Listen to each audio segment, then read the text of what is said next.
శివమహాపురాణంలో శతరుద్ర సంహితలో 9th చాప్టర్లో 44 శ్లోకాల నుంచి ఆ పరమేశ్వరుడి వెనకాల కాలభైరవుడు వెనకాల బ్రహ్మహత్యాది పాతకం వెళ్తూ ఉంటే దాన్ని ఆపి ఇకనైనా ఆ త్రిశూలధారిని వదిలేసేయని వేడుకుంటాడు విష్ణు. బ్రహ్మహత్యో ఉవాచ అనేనాపి విషేనాహం సంసేవ్యాముం వృషధ్వజం ఆత్మానం పావయిష్యామి త్వపునర్భవదర్శనం. ఆ బ్రహ్మహత్య మళ్ళీ విష్ణుతో ఇలా మాట్లాడుతుంది. ఎవరి దర్శనం ద్వారా పునర్జన్మ లభించదు అంటే దర్శనం లభించింది అంటే నువ్వు మళ్ళీ జన్మరాహిత్య స్థితికి వెళ్ళిపోయావు, పరమపద లభిస్తుంది అని అర్థము. అలాంటిది ఆ వృషధ్వజుడి సేవ చేసుకునేది ఆ భాగ్యం నాకు ఈ వంకతో దొరికింది. నన్ను నేను పవిత్రం చేసుకోవటానికి నేను ఆయన వెంటనే వెళుతున్నాను అని చెప్పింది. నందీశ్వర ఉవాచ సా తత్యాజానా తత్పార్శ్వం వ్యాపృతాపి మురారిణ తముచ్చేత హరిం శంభుః స్మేరాస్యో భైరవో వచః. నందీశ్వరుడు మళ్ళీ ఇలా సనత్ కుమారుడికి చెప్తున్నాడు. విష్ణువుతో బ్రహ్మహత్య పాతకం ఎప్పుడైతే ఇలా చెప్పిందో మళ్ళీ నేను మాత్రం ఆ భైరవుడి వెనక వెళ్ళటం మానను. మళ్ళీ ఆ భైరవుడు నవ్వుతూనే హరితో మళ్ళీ ఆ విష్ణుతో మళ్ళీ ఇలా చెప్తున్నాడు. భైరవ ఉవాచ త్వద్వాక్యా పీయూషపానేన తృప్తోస్మి బహుమానధ స్వభావోయం హి సాధూనాం యత్వం వదసి మాపతే. భైరవ ఆ విష్ణుతో ఇలా చెప్తున్నాడు. నీ యొక్క మాటలొక్క ఆ వచనామృతానికి తృప్తి చెందాను నేను. ఓ లక్ష్మీపతి, సజ్జనుల స్వభావాన్ని అనుసరించి నువ్వేవైతే మాటలు మాట్లాడావో దానితో నేను చాలా ప్రసన్నున్నయ్యాను అని. అంటే ఇప్పుడు నీకు బాధ కలిగినప్పుడు ఆ బాధ కూడా నేను చూస్తూ వదిలేశాను అంటే నాకెక్కడ కాస్త కూడా దయాజాలి లేదు అంటారు. నాకంత తీర్చే సమర్థత లేకపోవచ్చు, నేను నీకు ఏ రూపాన ఉపయోగపడేలాగా నాకంత లేకపోవచ్చు, కానీ అవతల వాడి బాధను కూడా అర్థం చేసుకోకుండా అవతల వాడిని ఇంకా ఇంకా బాధించే విధానంగా మనం ప్రవర్తిస్తున్నామంటే అర్థం ఏమిటి అంటే మనమంతా పాపభూయిష్టమైన వాసనలతో ఉన్నాం, వికారాలతో ఉన్నాము. కొంతమంది ఉంటారు ఎంత దెబ్బ తగిలి ఎన్ని రకాలుగా బాధలు పడుతుంటే వీళ్ళకి చలనం లేనట్టుగానే ఉంటారు. అంటే ఆ స్పందన అన్నది తొలగిపోతుంది. రాయి రప్ప ఎలా అయితే ఉంటుందో అలా ప్రవర్తిస్తూ ఉంటారు మనుష్యులయ్యుండి కూడా. అంటే ఇక్కడ చెప్పింది ఏంటి అంటే సజ్జన స్వభావం అంటే ఏంటి అంటే నీకొస్తే ఒక రకం, నాకొస్తే ఒక బాధ. ఎవరిదైనా బాధే, దాన్ని నేను తీర్చలేకపోయినా సరే నేను దాన్ని పెంచే విధానంగా ఉండకూడదు. కనీసం భావనాయుక్తంగా అది తొలగిపోవాలని. అందుకే సర్వే జన సుఖినో భవంతు అంటే అందరూ సుఖంగానే ఉంటే అప్పుడు బాగుంటాం. కొంతమంది బాగుండి కొంతమంది బాగోలేకపోతే కూడా ఏమవుతుంది అంటే ఆ బాగోలేనిది సరిచెయ్యకపోతే మళ్ళీ అది ఈ వ్యవస్థ మొత్తానికి కూడా దుర్భరమైపోతూ ఉంటుంది. సజ్జన స్వభావం అంటే అది స్పందించటం, ఎక్కడ స్పందించాలో ఎంత స్పందించాలో అంతే స్పందించగలగటము. అందుకని ఇటువంటి మాటల ద్వారా నేను చాలా తృప్తి చెందాను అని. వరం వృణీష్వ గోవింద వరదోస్మి తవనగా అగ్రనిర్మమ భక్తానాం త్వం హరి నిర్వికారవాన్. అందుకే గోవింద నీకేం వరం కావాలో కోరుకో అంటే ఇక్కడ పరమేశ్వర తత్వం గురించి చెప్తూ పైగా ఇక్కడ లీల మాయ అని చెప్పేది ఎందుకంటే బ్రహ్మహత్యాది పాతకాన్ని తొలగించుకోవడానికి ముల్లోకాలు సంచరిస్తూ భిక్షాటన చేస్తూ ఉన్నాడు. అయినా అది తొలగట్లేదు, ఈయన వెనకాలే వస్తుంది. అలాంటి స్థితిలో ఉండి నువ్వు చెప్పిన మాటలకి నేను తృప్తి చెందాను, అందుకు నీకు ఏం వరం కావాలంటే వరం ఇచ్చే స్థితిలో ఉన్నాడు మళ్ళీ. అంటే పరిస్థితులు అందరికీ వస్తాయి. ఇక్కడ లీలగా చెప్పేది ఏంటి అంటే నాకు కష్టం వచ్చింది కాబట్టి ప్రపంచం అంతా కూడా నాకు అనుకూలంగా ఉండాలి, నా బాధలో పాలు పంచుకోవాలని అనుకోవటం కాదు. నా పరిస్థితి ఎలా ఉన్నా, అందుకే సమభావ సమస్థితి అంటారు. వచ్చిపోయేవే అన్నీ, అది పరమాత్మైన లీలలుగా చెప్పేది ఏంటంటే నువ్వు ఎలా ఉండాలి, ప్రతిదానికి కూడా నువ్వు భావోద్వేగానికి లోబడకుండా ప్రశాంతమైన చిత్తంతో ఉండి అన్నీ నీ ఆధీనంలో ఉండాలి. నా ఇంద్రియాలు, నా మనస్సు, నా బుద్ధి, నా చిత్తం చంచలత్వానికి లోబడకుండా ఉంటే వికారాలకు మనం లోబడము, లేకపోతే ప్రతిదీ అలజడిప్రాయంగానే మన జీవితం ఉంటుంది. అందుకని వరం కోరుకో అన్నాడు. పైగా ఓ నిష్పాప, నేను నీకు వరం ఇస్తున్నాను, అందుకని వికారరహితమైన హరివి నువ్వు, నా భక్తుల్లో కూడా అగ్రగణ్యుడివి నువ్వు, అంటే ప్రథముడివి నువ్వు, అలాగే ఉంటావు ఎప్పుడు అని. నో మదంతి తథా భైక్ష్యర్భిక్షావోప్యాతి సంస్కృతేః యథా మానసూధా పానేర్నను భిక్షాటనజ్వరాః. భిక్షాటన రూప జ్వరంతో పీడింపబడుతూ ఇలా భిక్షువుగా ఉన్నాను. అందుకని ఇక్కడ నాకు తృప్తి నువ్వు లభించేలా చేస్తున్నావు. ఇలాంటి తృప్తి ఈ భిక్షాల్లో కూడా ఎక్కడా కూడా మళ్ళీ లభించదు. అంటే భిక్షాటన అన్నది మనకి ఎందుకు చాలా చెప్తారు అంటే, అందరూ అలా చేయలేం, కానీ వాళ్ళ రూపంలో ఏమవుతుంది మనకంటే అన్నీ పరమాత్మ స్వరూపాలే, అంతర్యామిగా ఉన్నది పరమాత్మే. పుచ్చుకునేవాడు నా ఇంటికి వచ్చినంత మాత్రాన నేను మళ్ళీ చులకన భావంతో చూడకూడదు. పరమాత్మ అన్న భావనతో యథాశక్తి ఏది ఉంటే అది.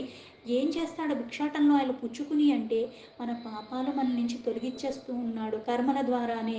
ఎలా అయితే 4 ఆశ్రమాలు ఉన్నాయి, బ్రహ్మచర్య ఉంది, గృహస్థాశ్రమంలో ఉంది, వనప్రస్థ ఉంది, సన్యాసం. గృహస్థాశ్రమంలో ముఖ్యంగా ఎలాంటి అలజడిప్రాయమైన జీవితం ఉంటుంది, భవబంధనాల్లో చిక్కుకుని ఉంటాం, బరువులు బాధ్యతలు బోళ్ళు తలములకలుగా ఉంటూ ఉంటాం.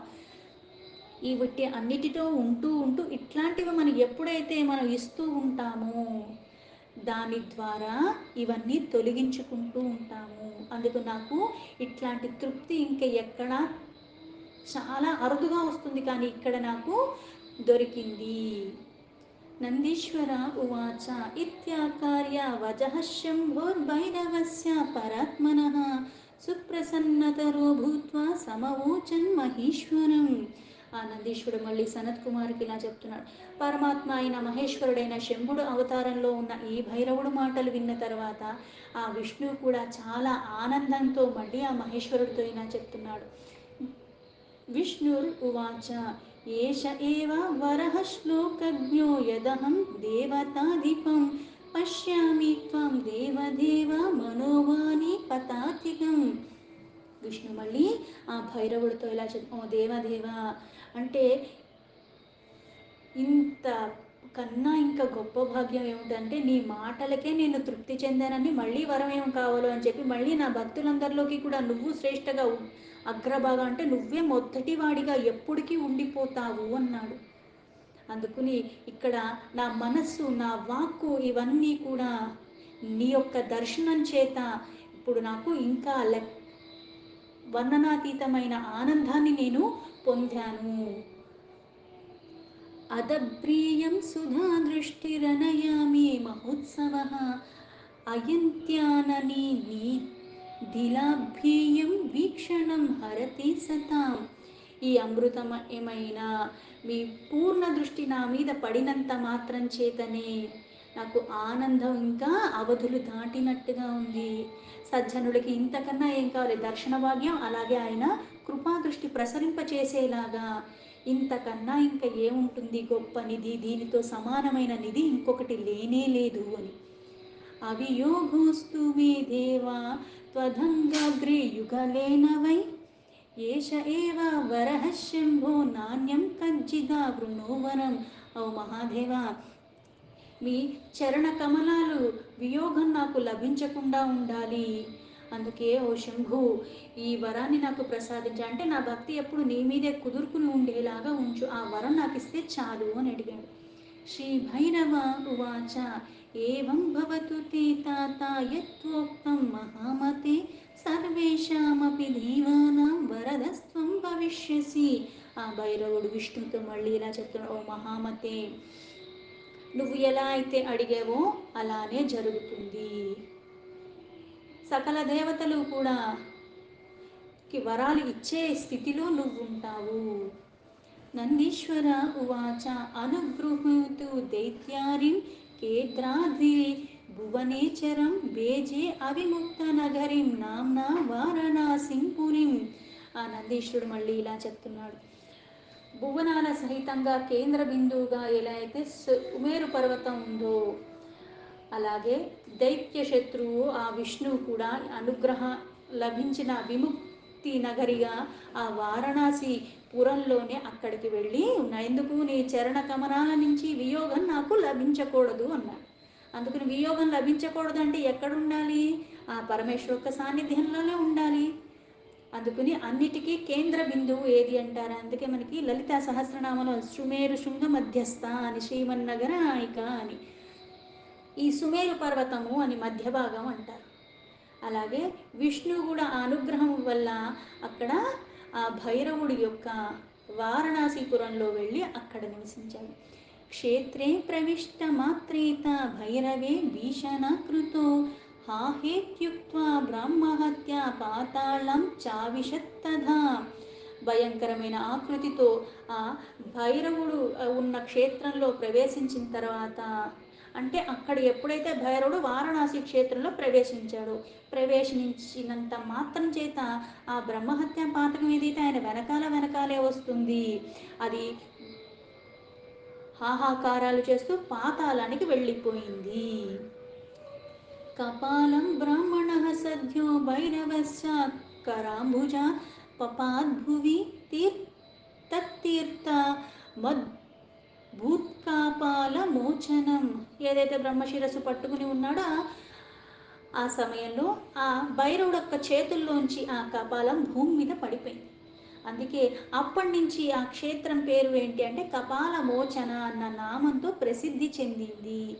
కపాలం బ్రహ్మణే రుద్ర సర్వేషమేవ పశ్యతాం హస్తాత్ పతంత మాలోక్య నర్నత్త పరయాముధా. తన చేతుల్లోంచి అలా బ్రహ్మ కపాలం కింద పడిపోతూ ఉండగా చూసిన ఆ రుద్రుడు పరమానందంతో అక్కడ నాట్యం చేశాడు.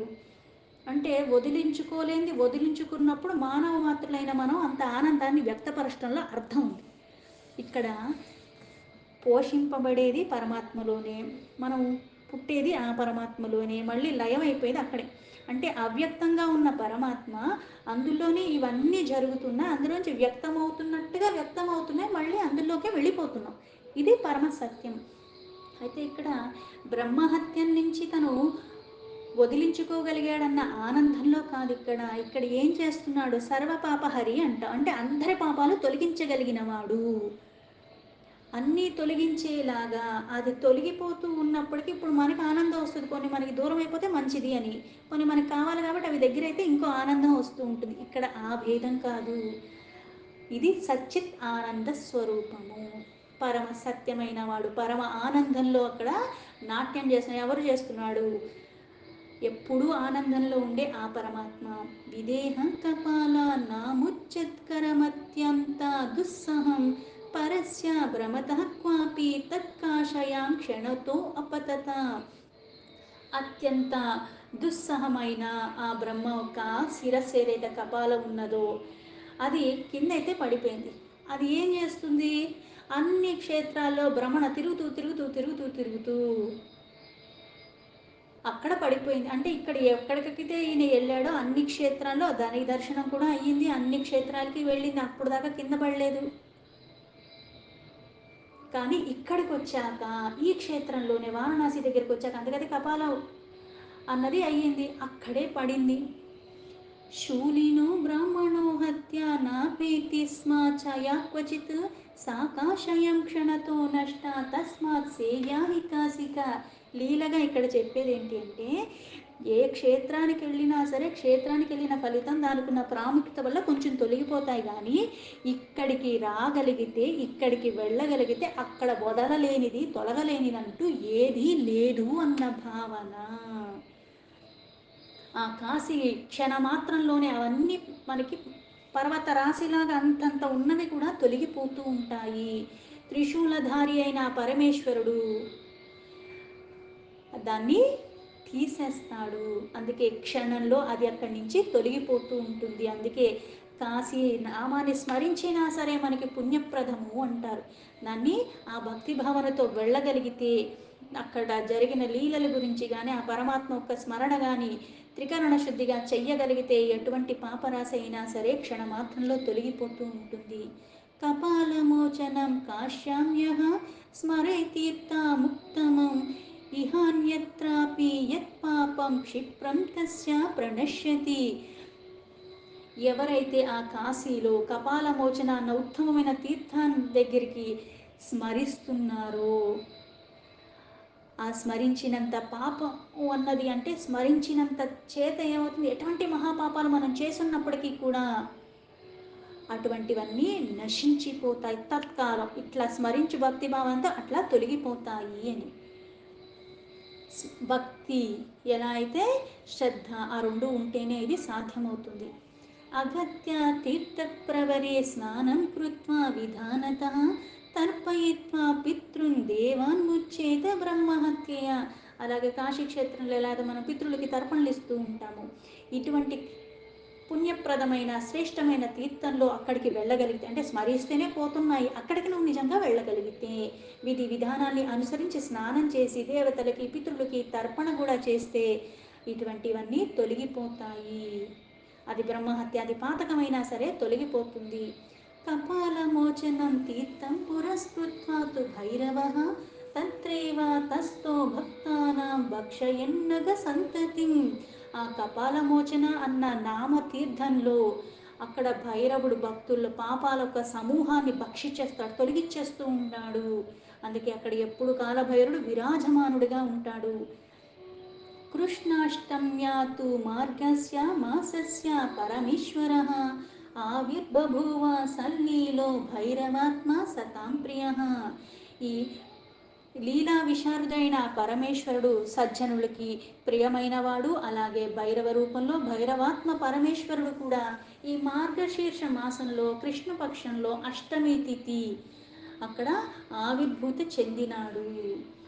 మహా మార్గశీర్షాసితాష్టామ్యాం కాలభైరవ సన్నిధౌ ఉపోష్య జగారం కుర్వన్ మహాపాపైః ప్రముచ్యతే.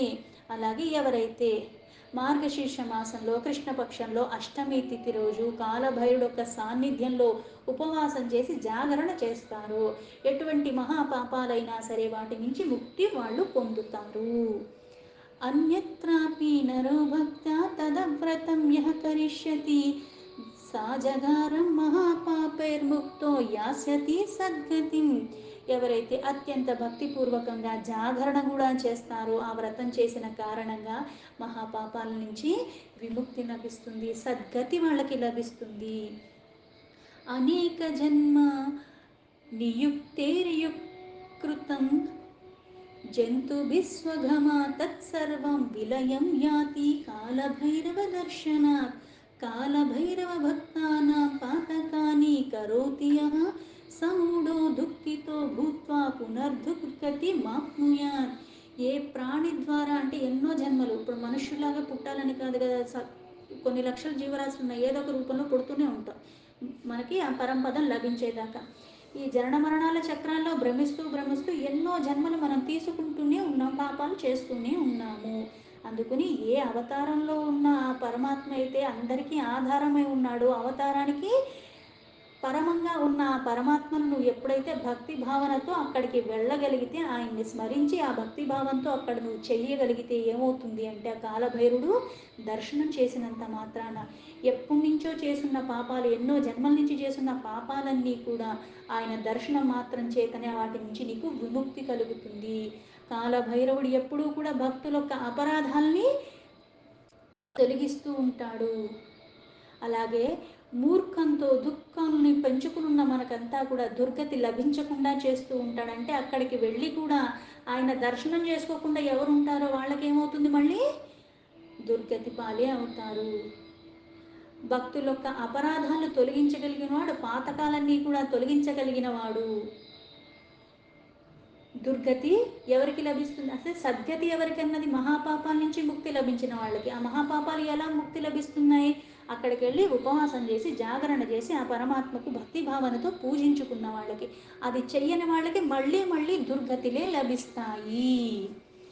అంటే అక్కడ దాకా వెళ్ళటం ఒక విశేషం, వెళ్ళాక నువ్వు ఎలా ఉన్నావు. అందుకే పుణ్యక్షేత్రంలో చేసింది మనకు కొద్దిగా చేసినా స్వల్పంగా చేసినా దానికి అక్షయంగా వస్తుందంటారు. మరి పాపం కూడా స్వల్పంగా చేసినా దానికి కూడా ఎక్కువగానే వస్తుంది.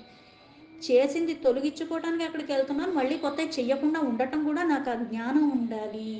అందుకని దుర్గతులు మళ్ళీ నాకు రాకుండా ఉండాలి అంటే అపరాధాలు అక్కడికి వెళ్ళి చెయ్యకూడదు, అవి తొలగించుకోవటానికి వెళ్తున్నానన్న విచక్షణలో నేను అక్కడికి వెళ్ళాలి. విశ్వేశ్వరేపి ఏ భక్తా నో భక్తాః కాలభైరవే తే లభంతే మహాదుఃఖం కాశ్యాం చైవ విశేషత. కాశీలో ఉండి ఆ విశ్వేశ్వరుని భక్తితో ఎవరైతే పూజించుకుంటారో, లేదా ఆ కాలభైరవుడి మీద భక్తి లేకుండా విశేష రూపంలో వాళ్ళకి మళ్ళీ మహాదుఖాలే లభిస్తాయి. అంటే ఇక్కడ పరమాత్మ ఆధారం అని తెలిసి ఆ పరమాత్మ మీద భక్తి భావనతో ఉండాలి. కాశీ దాకా వెళ్ళగలిగిన ప్రతిఫలాన్ని మళ్ళీ చెడగొట్టుకుని దుఃఖాలన్నీ మళ్ళీ నేను కొని తెచ్చుకోవటం ఏంటంటే, అక్కడికి వెళ్ళి నేను ఆ భక్తి లేకుండా మూర్ఖత్వంతో నేను చెయ్యవలసినవి చెయ్యకుండా ఉంటే మహాదుఖాలు మళ్ళీ నాకు లభిస్తాయి. దుఃఖం సుఖం అన్నది పరమాత్మ మనకేమీ శాడిస్ట్ లాగా ఇవ్వడు. అంటే నాకు ఏదన్నా ఒకటి హాని చేసేది అని తెలిసినప్పుడు దాన్ని నేను దూరం పెడతాను, నేర్చుకోవాలి. మంచి చేసేది అన్నప్పుడు కూడా దానికి కూడా పరిమితి ఉంది. ఆహారం తింటే ఆకలి తీరిపోతుంది, కానీ ఎంత తినాలో అంతే తినాలి. ఎక్కువగా తింటే మళ్ళీ లేనిపోని మనకి ఎలా అయితే కొత్త జబ్బులు పుట్టుకొస్తాయో, అలాగే కాశీదాకా వెళ్ళగలిగి మళ్ళీ మహాపాతకాలు చుట్టుకునేలాగా దుఃఖప్రాయమంగా మన జీవన విధానం ఉండకూడదు. పుణ్యక్షేత్రాల్లో చాలా జాగ్రత్తగా ఉండాలి. వారణస్యాముషిత్వా యో భైరవం న భజేన్నరః తస్య పాపాని వర్ధంతే శుక్లపక్షే యథా శశి కాలరాజం న యః కాశయాం ప్రతిభూతాష్టమీ కుజం భజేత్తస్యాక్షయం పుణ్యం కృష్ణపక్షే యథా శశి. ఎవరైతే వారణాసిలో ఉండి కాలభైరవుడు భజన చెయ్యరో, కాలభైరవుని భక్తిభావంతో పూజించరో, వాళ్ళ పాపాలన్నవి ఎలా ఉంటాయంటే, శుక్లపక్షంలో చంద్రుడు ఎలా అయితే వృద్ధి చెందుతూ ఉంటారో పాపాలు కూడా వృద్ధి చెందుతూ ఉంటాయి. ఎవరైతే మంగళవారం, చతుర్దశి, అష్టమి ఇలా కాశీలో ఉండి కాలరాజుడైన ఆ కాలభైరవుని భజిస్తూ ఉంటారో వాళ్ళకి మళ్ళీ తొలగిపోతూ ఉంటాయి. లేదు అంటే అక్కడికి వెళ్ళి కూడా చెయ్యకపోతే ఆ పుణ్యాలన్నీ ఇప్పుడుదాకా చేసినవి ఉన్నాయి కూడా మళ్ళీ క్షీణించుకుపోతూ ఉంటాయి. పాపం మళ్ళీ పెరిగిపోతుంది, పుణ్యాలు క్షీణించుకుపోతాయి. శృత్వాఖ్యానామిదం పుణ్యం బ్రహ్మహత్యాపనోదకం భైరవోత్పత్తి సంజ్ఞం చ సర్వపాపేహ ప్రముచ్యతే. బ్రహ్మహత్యాన్ని దూరం చెయ్యగలిగిన ఆ భైరవుడు ఉత్పత్తి, ఆ లీలని, పవిత్రమైన ఆఖ్యానాన్ని ఎవరైతే వినగలుగుతున్నారో వాళ్ళకు కూడా సంపూర్ణమైన పాపాల నుంచి విముక్తి లభిస్తుంది అని. బంధనాగార సంస్థూపి ప్రాప్తోపి విపదం పరాం ప్రాదుర్భావం భైరవస్య శ్రుత్వా ముచ్చేత సంకటాత్. కారాగారంలో పడిపోయి అత్యంత భయంకరమైన కష్టాలలో కూడా మనం చిక్కుకొని ఉన్నప్పటికీ కూడా ఈ భైరవ ఉత్పత్తి అంటే ఎటువంటి కష్టంలో ఉండి మనం భరించరాని మనకి ఇంక ఏది ఉపాయం లేదనుకున్న పరిస్థితుల్లో ఉన్నప్పుడు కూడా ఈ భైరవుడు యొక్క ఉత్పత్తి, ఆ లీల వర్ణనతో కూడుకున్న ఏదైతే ఆఖ్యానం ఉందో అది కనుక మనం వినగలిగితే ఎటువంటి విజ్ఞానమైన ఎటువంటి సంకట పరిస్థితుల్లో ఉన్నా సరే అవన్నీ మన నుంచి దూరం అయిపోతాయి. ఇందులో ఎటువంటి అనుమానం లేదు. ఎందుకంటే పరమాత్మకి సాధ్యం కానిది ఏదీ లేదు. లోపం మనలో ఉందన్నది అర్థం చేసుకోవాలి. ఈ దుఃఖానికి కారణం నేను, పరమాత్మ కాదు. ఎందుకంటే చెయ్యరాంది చేశాను నా భావంలో, నా భక్తిలో కాదు. అలాగే నేను ఏదైతే మానవ జన్మ లభించిందో నేను వాక్కు రూపంలో, శారీరకంగా, మానసికంగా కూడా నేను కొన్ని చేస్తూ వచ్చాను. అవి తప్పని తెలుసుకుని దాన్ని సరిదిద్దుకునే ప్రయత్నం నేను చేసినప్పుడు నాకు అన్నీ తొలగిపోతాయి. ఆ పరమాత్మని త్రికరణ శుద్ధిగా ఆశ్రయించాలి నిష్కామ భావనతో. దీంతో శివ మహాపురాణంలో శతరుద్ర సంహితలో 9th చాప్టర్ సంపూర్ణం.